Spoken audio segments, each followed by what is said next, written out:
Live from the world's capital markets, here are the financial headlines, brought to you by Legion Academy. Hello and welcome to Thursday's Daily Financial Digest. And here's what's making the headlines in the markets today. The UK's top share index hit a 3-week high, lifted by oil and mining stocks, even as a surge in inflation to fresh 40-year highs cemented bets for a bigger-than-usual rate hike by the Bank of England next month. A new partnership between Ibex Mercado, an integral Bitcoin infrastructure provider to the El Salvadoran Bitcoin rollout, and startup Guatemalan Bitcoin service provider Osmo Wallet, is enabling users to buy, sell, and transact in Bitcoin in one of the most underbanked regions in the world.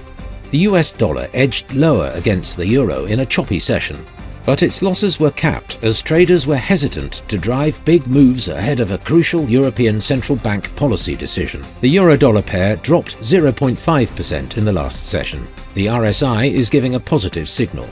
The last session saw the oil fall 0.5% against the dollar. The ROC is giving a negative signal. The gold fell 0.8% against the dollar in the last trading session. According to the RSI, we are in an oversold market. The dollar-yen price remained largely unchanged in the last session. The ROC is giving a positive signal, which matches our overall technical analysis. The US initial jobless claims will be released at 12:30 GMT. The Eurozone's ECB interest rate decision at 12:15 GMT. Japan's BOJ monetary policy statement at 0300 hours GMT. The UK's public sector net borrowing will be released at 0600 GMT. Japan's BOJ interest rate decision at 0300 GMT.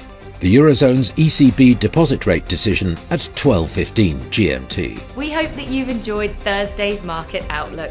On behalf of all of us here, we wish you a productive trading day. Be sure to join us tomorrow morning for the latest news and events from the financial markets.